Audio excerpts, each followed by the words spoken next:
চুয়াডাঙ্গায় মৌসুমের সর্বোচ্চ তাপমাত্রা ৪৩ ডিগ্রি। ২ মে পর্যন্ত শিক্ষা প্রতিষ্ঠান বন্ধের নির্দেশ হাইকোর্টের। আপিলের ঘোষণা শিক্ষামন্ত্রীর।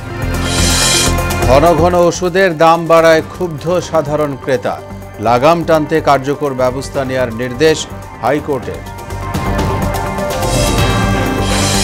উপজেলা নির্বাচনে ভীতি ছড়ালে কঠোর ব্যবস্থা, ফরিদপুরে ইসি আলমগীর।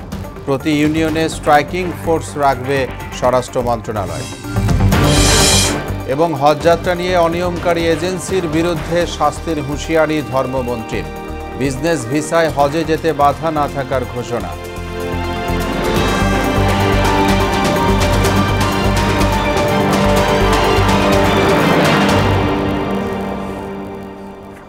আসসালামু আলাইকুম। আমন্ত্রণ বহনা সংবাদে এতক্ষণ শুনছিলেন শিরোনাম। আপনাদের সঙ্গে আছি মোহাম্মদ ওয়ালিউল্লাহ। এবার বিস্তারিত। ৬ দিনের সরকারি সফর শেষে থাইল্যান্ড থেকে দেশে ফিরেছেন প্রধানমন্ত্রী শেখ হাসিনা। সোমবার সকাল 11:30টায় প্রধানমন্ত্রীকে বহনকারী বিমানটি হজরত শাহজালাল আন্তর্জাতিক বিমানবন্দরে অবতরণ করে। থাইল্যান্ডের প্রধানমন্ত্রী শ্রেথা থাভিসিনের আমন্ত্রণে দেশটি সফর করেন বাংলাদেশের সরকার প্রধান।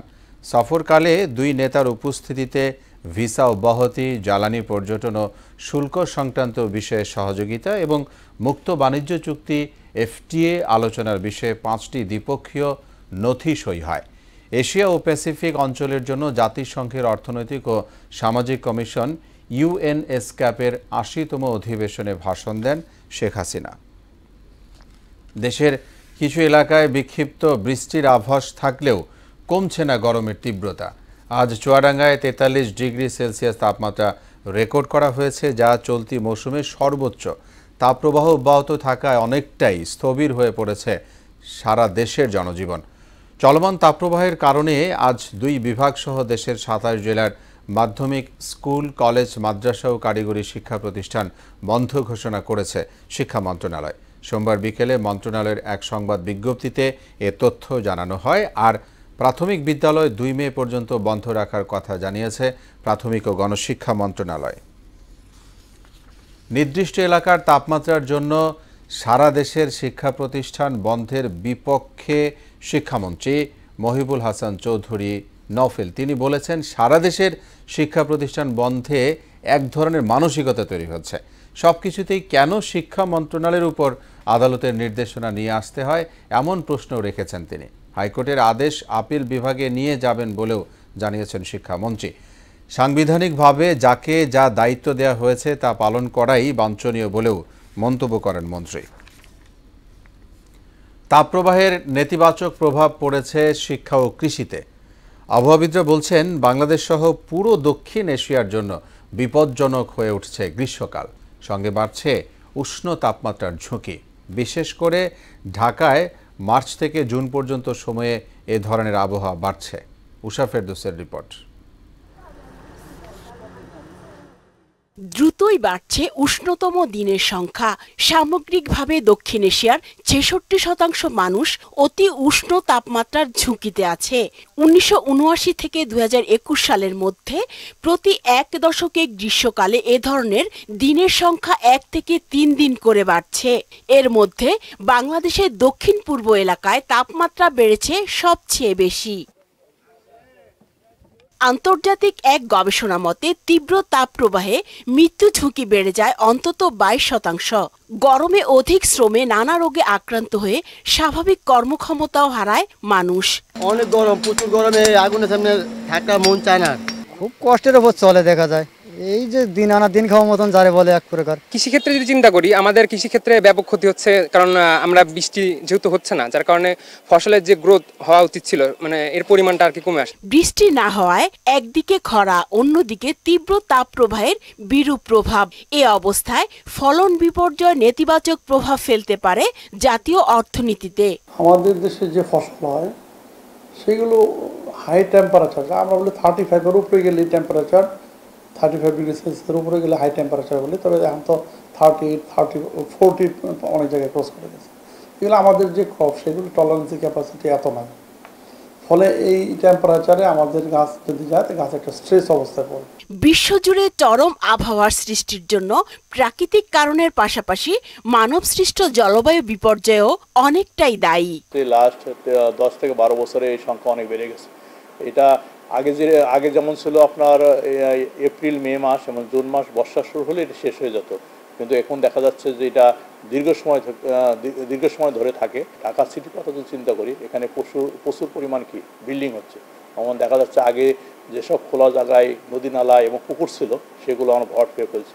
অপরিকল্পিত শহরে বাতাস ঠিকমতো প্রবাহিত হতে পারে না, ফলে গরমের কষ্ট বেশি হয়।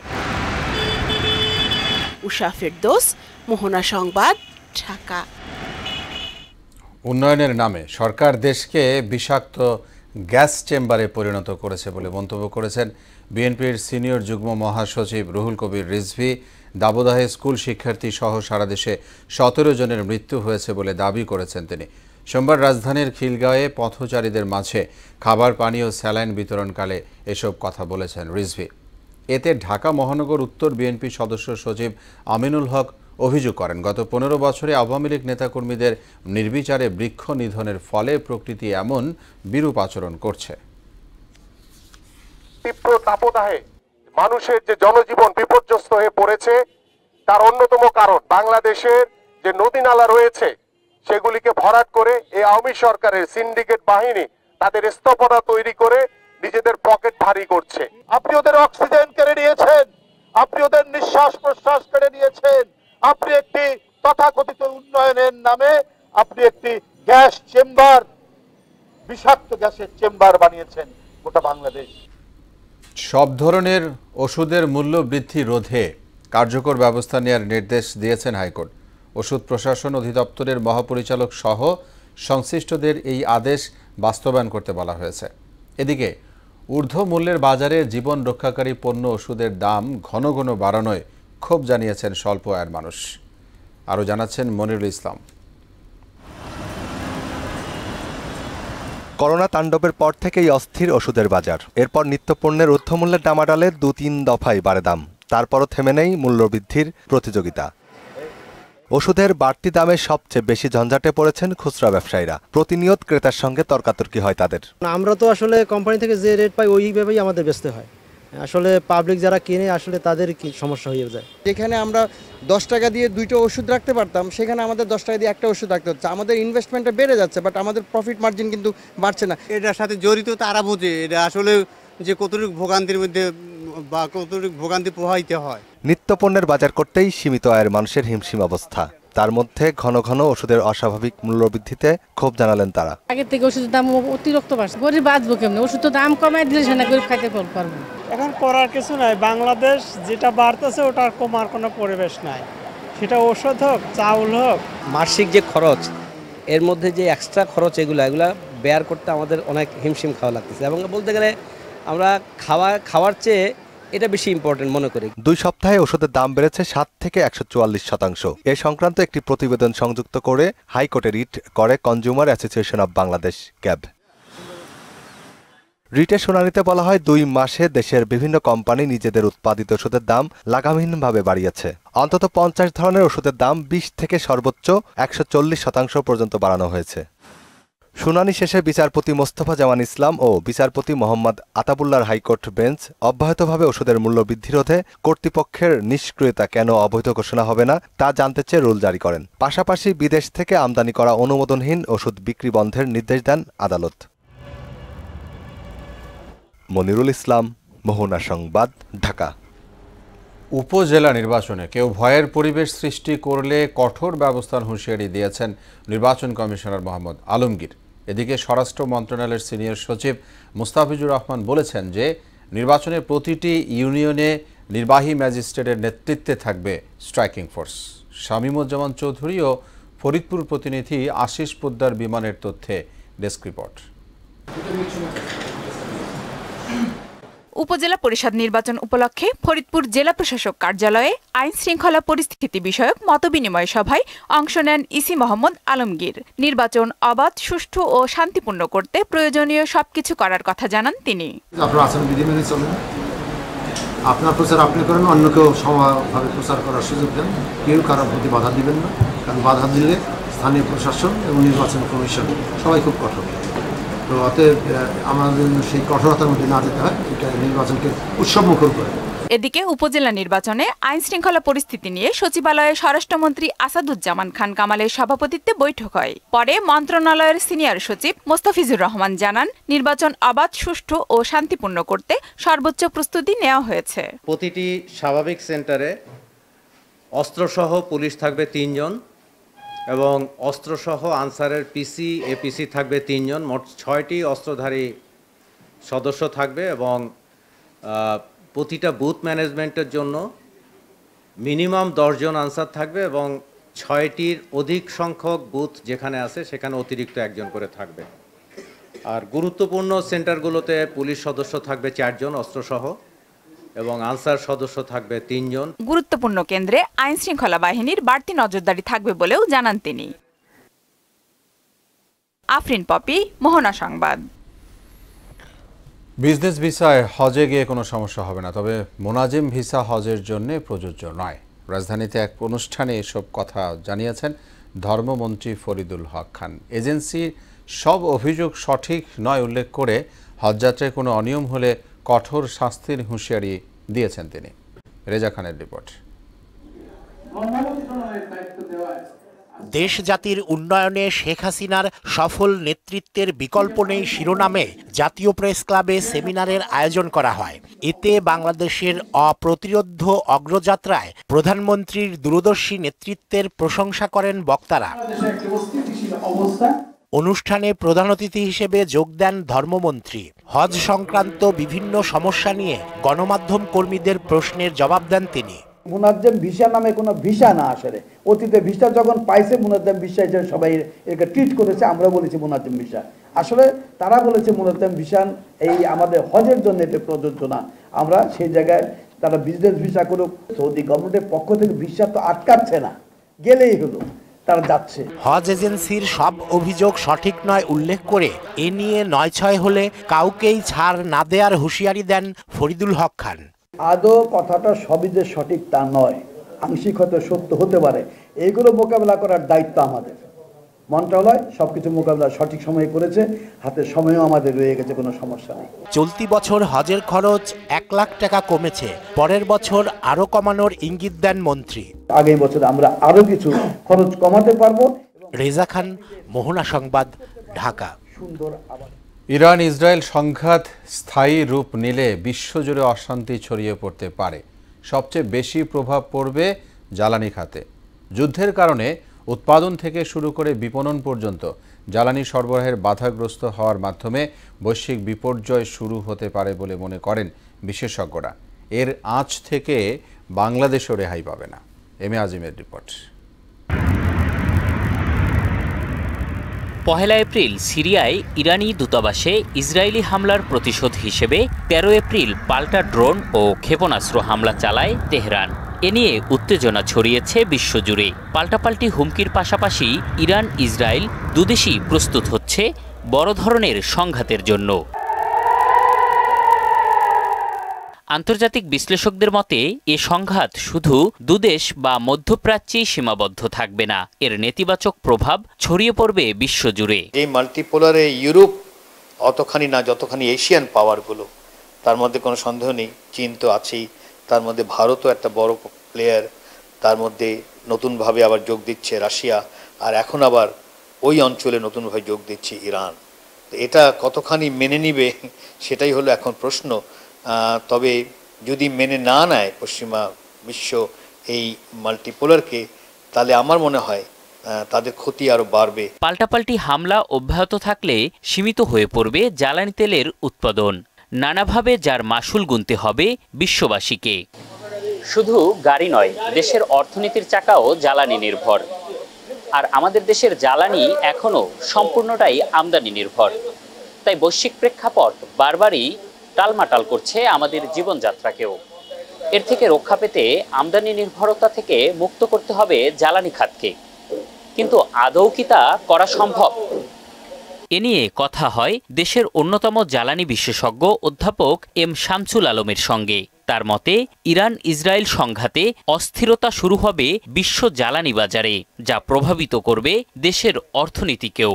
জ্বালানি বাজার দর বাড়তে পারে বা বাড়বে আশঙ্কা তো আমরা করছি, আর বাড়লে এমনিতেই আমরা জ্বালানি কিনতে পারছি না, ডলার ক্রাইসিসে ভুগছি, আমাদের জ্বালানি নিরাপত্তা ট্রিমেন্ডাসলি হুমকির সম্মুখীন। যা অর্থ খরচ করে মানে অর্থ ব্যয় করা দরকার সে ব্যয় আমরা পরিশোধ করতে পারছি না, জোগাড় করতে পারছি না, আবার বকেয়া বিল পরিশোধ করতে পারছি না, এরকম একটা অবস্থার মধ্যে আছে। তো সেখানে যদি যুদ্ধ হয় শুধু আমদানির উপরেই প্রভাব পড়বে জ্বালানি বা অন্য কোনো পণ্য তা নয়, রপ্তানির উপরেও প্রভাব পড়তে পারে। আমরা দেশে দেশে দ্বন্দ্ব ও সংঘাত বিবেচনায় ভবিষ্যতের কথা ভেবে নবায়নযোগ্য জ্বালানি উৎপাদনে মনোযোগী হতে সরকারকে তাগিদ দিয়েছেন তিনি। সৌরবিদ্যুৎ যদি আমরা নির্ভরশীলতা যদি বাড়াতে পারতাম তাহলে দেখা যেত যে আমদানিকৃত জ্বালানি উপরে নির্ভরশীলতা কমে আসতো। এম এ আজিম, মোহনা সংবাদ, ঢাকা। বাংলাদেশ থেকে এই বছরই আম নিতে চায় চীন। সেজন্য চীনের একটি প্রতিনিধি দল বাংলাদেশের বাগান ও উৎপাদন কার্যক্রম পরিদর্শন করবে। সোমবার সচিবালয়ে ঢাকায় নিযুক্ত চীনের রাষ্ট্রদূত ইয়াও ওয়েনের সঙ্গে সাক্ষাৎ শেষে কৃষিমন্ত্রী আব্দুস শহীদ এ তথ্য জানান। মন্ত্রী বলেছেন, জুন মাসের প্রথম দিকে চীনের প্রতিনিধি দল বাংলাদেশে আসতে চায়। এই প্রতিনিধি দলের প্রতিবেদনের ভিত্তিতে চীনের কাস্টমস বিভাগ বাংলাদেশ থেকে আম আমদানির বিষয়ে চূড়ান্ত অনুমোদন দেবে। টেকনিক্যাল সাপোর্টের বিষয় ওনারা আরো বাড়াবে, বিশেষ করে কৃষিকে। আমরা অনেক মেশিনারি তাদের দেশ থেকে কিন্তু আমরা আনি, সেটা আর বাড়াবে। আমাদের দেশ থেকে তারা আম আমদানি করবে, আম নিয়ে যাবে, মিষ্টি আমের জন্য তারা খুবই উৎসাহী। কি হচ্ছে করে দাবদাহের কারণে মহাখালী কলেরা হাসপাতালে প্রতি ঘন্টায় গড়ে ৮০ জন ডায়রিয়া রোগী ভর্তি হচ্ছে। এতে উদ্বেগ জানিয়ে কর্তৃপক্ষ বলছে, প্রায় ২ সপ্তাহ ধরে হাসপাতালে বেড়েছে রোগীর চাপ। ডায়রিয়া ও পানি শূন্যতা থেকে বাঁচতে প্রচুর তরল সেবন ও বাইরের খোলা খাবার এড়িয়ে চলার পরামর্শ দিয়েছেন চিকিৎসকরা। শামীমুজ্জামান চৌধুরীর রিপোর্ট। দাবদাহে ওষ্ঠাগত জীবন এর সঙ্গে পাল্লা দিয়ে বাড়ছে নানা রোগবালাই। প্রতিনিয়ত জ্বর, সর্দি, ডায়রিয়া, পেটের পীড়ায় আক্রান্তদের ভিড় বাড়ছে হাসপাতালে। আর এই তালিকায় সবচেয়ে বেশি শিশু ও বয়োবৃদ্ধরা। শুধুমাত্র রাজধানীর মহাখালী আইসিডিডিআরবি হাসপাতালেই দিনে ৫ শতাধিক রোগী চিকিৎসা নিচ্ছেন। দেশের বিভিন্ন স্থান থেকে নানা সমস্যা নিয়ে আসছেন রোগী। তাপপ্রবাহ ও পানি সমস্যার কারণে শিশুদের অবস্থা আরো বেশি কাহিল। পায়খানা, বমি, জ্বর। ওর আজকে ৩ দিন ধরে আমাশার সমস্যা, তো আমি আজকে সকালে চলে আসছি এখানে। পাতলা পায়খানা আর বমি, এই জন্য এই কারণে আনছি। টাঙ্গাইল মির্জাপুর থেকে। তো আমার ছেলের হচ্ছে গত 2 দিন যাবৎ পাতলা পায়খানা, জ্বর। তো 2 দিন একটু কম ছিল, আজকে হঠাৎ সকালে দেখি বেড়ে গেছে। আইসিডিডিআরবি হাসপাতালের পরিসংখ্যান বলছে 2 সপ্তাহ আগেও দিনে 500-র নিচে রোগী আসতো হাসপাতালটিতে। গত সপ্তাহ থেকে প্রতিদিন রোগীর পরিমাণ 500 ছাড়িয়েছে। এই সময়টা আসলে আমরা বাচ্চা কম পাই, কিন্তু এবার একটু দেখা যাচ্ছে যে বাচ্চা এবং বয়স্ক মানে প্রায় দেখা যায় কাছাকাছি। আমাদের পরামর্শ হচ্ছে যে বাইরের খাবার পরিহার করা, আর বাসায় যে খাবারগুলো আছে এগুলোকে মানে বাসি খাওয়া পরিহার করা, যাদের ফ্রিজ বা রুমের টেম্পারেচার নিয়ন্ত্রণে রাখার সুযোগ আছে, টাটকা খাওয়াটাই হচ্ছে মেইন। রাস্তার পাশের অস্বাস্থ্যকর ও উন্মুক্ত খাবার না খাওয়া ও বাইরে বের হলে সবাইকে সাবধানতা অবলম্বন করার পরামর্শ বিশেষজ্ঞদের। শিশুদের আক্রান্তর জায়গাটি আমরা দেখতে পাচ্ছি ভাইরাসজনিত শ্বাসকষ্ট, জ্বর, নিউমোনিয়া এবং ভাইরাসজনিত ডায়রিয়া বেড়ে যাচ্ছে। বিশুদ্ধ পানি পান, খাবারের আগে ভালো করে সাবান দিয়ে হাত ধোয়ার পাশাপাশি এই সময়ে শিশুদের অতিরিক্ত যত্ন নেওয়ার পরামর্শ চিকিৎসকদের। শামীমুজ্জামান চৌধুরী, মোহনা সংবাদ, ঢাকা। দেশ জুড়ে অসহনীয় গরমে নাকাল মানুষ। তাপের দাপটে নরসিংদীতে বাড়ছে জ্বর, কাশি সহ নানা রোগ।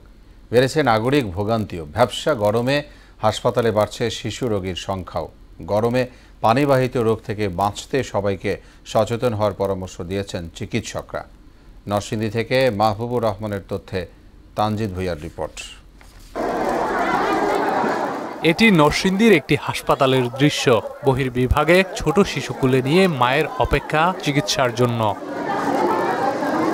বেশিরভাগ ওয়ার্ডেই জ্বর, সর্দি, ডায়রিয়া সহ নানা রোগে আক্রান্ত রোগীর চাপ। প্রচণ্ড গরমে অসুস্থ প্রায় সব বয়সী মানুষ।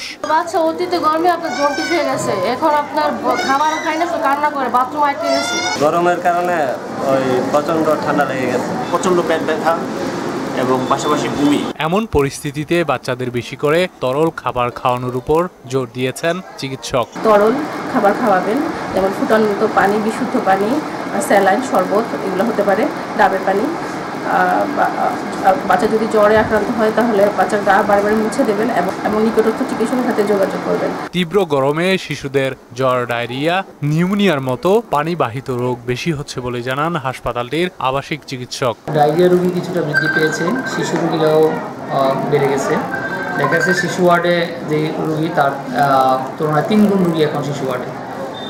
শুধু ডায়রিয়া না, শিশুদের জ্বর এবং নিউমোনিয়া সহ আরও কিছু। রোগীদের সর্বোচ্চ সেবা দিতে হাসপাতাল কর্তৃপক্ষ সর্বদা সচেষ্ট বলে জানান সিভিল সার্জন। হাসপাতালে বেডের থেকে অতিরিক্ত পরিমাণ রোগীর সংকুলনের ব্যবস্থা করতে হচ্ছে এবং নার্স এবং ডাক্তারদেরকে প্রচণ্ড পরিমাণে তাদেরও কাজের চাপ বৃদ্ধি পেয়েছে। সাধারণ জনগণের জন্য যতটুকু সম্ভব বাইরে কম যাওয়া, এমন ধরনের খাবার খাওয়া যার মধ্যে পানি আছে, ভাজা পোড়া খাবার পরিহার করা, শরবত খাওয়া বেশি বেশি করে, যেগুলো লিকুইড ইনটেক যেটা আমরা বলি, এটা বেশি করা এবং সর্বোপরি যেগুলো খাবার আপনার হজম শক্তিকে ব্যাহত করে সেই সব খাবার পরিহার করা। দেশের উপর দিয়ে বয়ে যাওয়া তীব্র তাপদাহ থেকে রক্ষা পেতে সবাইকে সচেতন থাকার পরামর্শ দিয়েছেন তিনি। তানজিদ ভুইয়া, মোহনা সংবাদ। নাটোরের গুরুদাসপুরে শিলাবৃষ্টি আর প্রচণ্ড দাবদাহে নষ্ট হচ্ছে লিচুর গুটি। গাছে গাছে লিচুর বোটা থাকলেও নেই গুটি, এতে ক্ষতিগ্রস্ত এলাকার বাগানিরা। খরতাপ থেকে লিচু রক্ষায় গাছে গাছে সেচ ব্যবস্থার পরামর্শ দিয়েছে স্থানীয় কৃষি বিভাগ। নাটোর থেকে মিজানুর রহমানের তথ্যে আরও জানাচ্ছেন আফরিন পপি। নাটোরের গুরুদাসপুরের লিচুর খ্যাতি রয়েছে দেশ জুড়ে। জেলার 4 ভাগের 3 ভাগ লিচু উৎপাদন হয় গুরুদাসপুর উপজেলায়। প্রতি বছরই গাছে গাছে লিচু ঝুলতে দেখা গেলেও এবছরের চিত্র একেবারেই উল্টো। বেশিরভাগ লিচু গাছেই নেই গুটি। শিলাবৃষ্টি আর খরতাপে ঝরে পড়ছে সব গুটি। এতে দিশেহারা হয়ে পড়েছেন চাষি ও বাগান ব্যবসায়ীরা। এই শীষ ছাড়া একটা লিচু দেখতে পারবেন না। এখন আমরা এলাকায় প্রত্যেকটা চাষি, আমি নিজেও নিঃস্ব হয়ে গেছি। বাগানে লিচু না থাকার কারণে দুঃখে বাগান মালিকরা বাগানে আসে না, কোনো বাগানের ব্যাপারেও আসে না। খুব হাহাকারভাবে চলছে গ্রামটা। গাছে লিচুর ফুল দেখে অনেক চাষি ঋণ নিয়ে অগ্রিম বাগান কিনে এখন চরম বিপাকে। নিজেদের অস্তিত্ব রক্ষায় সরকারি সহায়তা চাইছেন তারা। আড়ত থেকে নিয়ে কমে 10-12 লাখ টাকার বাগান কিনা হয়েছে আমারে, কিন্তু এবার আশা ছিল খুব। প্রথমে গুটির কারণ মিলা দেওয়া গেছিল, কিন্তু আল্লাহ রোদ শিলের কারণে একবার সব মাটিতে শিলাবৃষ্টির কারণে, খরার তাপমাত্রার কারণে যে কটাই আসিল তাও শেষ হয়ে গেছে। লিচুর গুটি রক্ষায় বাগানে সেচের পরামর্শ দিয়েছে কৃষি বিভাগ। আমরা তাদেরকে পরামর্শ দিচ্ছি গাছের গোড়ায় সেচ প্রদান করার জন্য এবং প্রয়োজন হলে সেচ দিয়ে গাছ ভিজিয়ে দেওয়ার জন্য। এতে কৃষকরা তাদের ক্ষতি কিছুটা হলেও কাটিয়ে উঠতে পারবে। এবছর উপজেলায় 410 হেক্টর জমিতে লিচুর চাষ হয়েছে। আফরিন পপি, মোহনা সংবাদ। এফডিসিতে সাংবাদিকদের উপর হামলার প্রতিবাদ ও দোষীদের শাস্তির দাবিতে সমাবেশ করেছে TV camera journalist association TCA. সোমবার জাতীয় প্রেস ক্লাবের সামনে আয়োজিত কর্মসূচিতে বক্তারা বলেন, নানা ক্ষেত্রে নির্যাতিত সাংবাদিকরা আজ পেশাগত দায়িত্ব পালন করতে গিয়ে নানা বাধার সম্মুখীন হচ্ছে।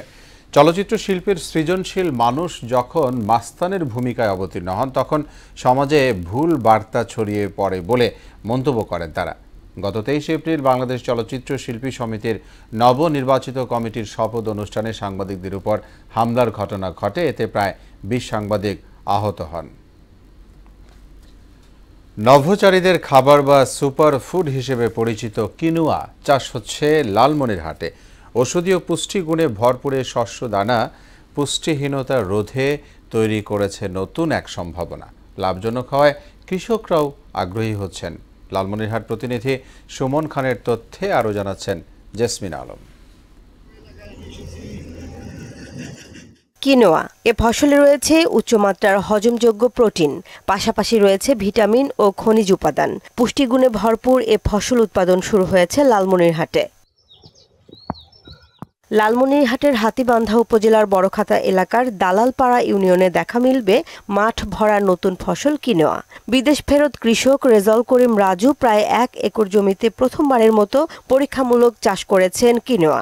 প্রথমবারই ফলন হয়েছে ভালো। বর্তমান বাজারে প্রতি কেজি কিনোয়া বিক্রি হচ্ছে 900 থেকে 1000 টাকায়।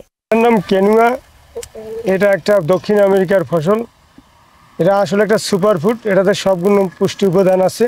এটার বাজার মূল্য ভালো, 5 থেকে 900 টাকা পর্যন্ত কেজি। প্রতি বিঘা হয়তো 60 থেকে 70,000 টাকা হইতে পারে। কম সময় কম খরচে একটা লাভজনক ফসল বলে আমার কাছে মনে হয়। রেজাউল করিমের কিনোয়া চাষ দেখে উৎসাহী হচ্ছেন স্থানীয় কৃষকরাও। আমাদের যদি ভালো ফসল দাম পায় তাহলে আমরাও সামনেবার আবাদ করব। আমিও সামনেবার লাগাবো।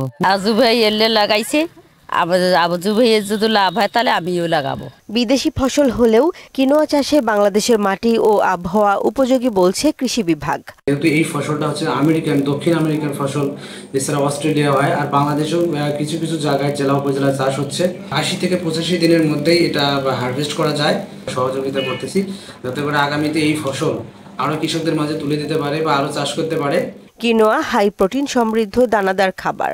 রুটি ও ভাতের বিকল্প হিসেবে উত্তর ও দক্ষিণ আমেরিকার মানুষ এটি খান। চীন ও ভারতেও এর চাষাবাদ হয়। এই খাবারে একই সঙ্গে মিলে আয়রন, ফসফরাস, পটাশিয়াম, ক্যালসিয়াম এবং অ্যান্টিঅক্সিডেন্ট। জেসমিন আলম, মোহনা সংবাদ। এ ছিল এখনকার মতো সংবাদ। শেষ করব তার আগে শিরোনামগুলো জানাবো আরো একবার। চুয়াডাঙ্গায় মৌসুমের সর্বোচ্চ তাপমাত্রা 43 ডিগ্রি। 2 মে পর্যন্ত শিক্ষা প্রতিষ্ঠান বন্ধের নির্দেশ হাইকোর্টের, আপিলের ঘোষণা শিক্ষামন্ত্রীর। ঘন ঘন ওষুধের দাম বাড়ায় ক্ষুব্ধ সাধারণ ক্রেতা, লাগাম টানতে কার্যকর ব্যবস্থা নেওয়ার নির্দেশ হাইকোর্টের। উপজেলা নির্বাচনে ভীতি ছড়ালে কঠোর ব্যবস্থা, ফরিদপুরে ইসি আলমগীর। প্রতি ইউনিয়নে স্ট্রাইকিং ফোর্স রাখবে স্বরাষ্ট্র মন্ত্রণালয়। এবং হজযাত্রা নিয়ে অনিয়মকারী এজেন্সির বিরুদ্ধে শাস্তির হুঁশিয়ারি ধর্মমন্ত্রীর। বিজনেস ভিসায় হজে যেতে বাধা না থাকার ঘোষণা। সবাইকে আবারও শুভেচ্ছা। মোহনার সবশেষ খবর জানতে ভিজিট করুন www.mohana.tv। সংবাদ দেখতে পারেন ফেসবুক ও ইউটিউবেও। এতক্ষণ সঙ্গে থাকায় ধন্যবাদ সবাইকে।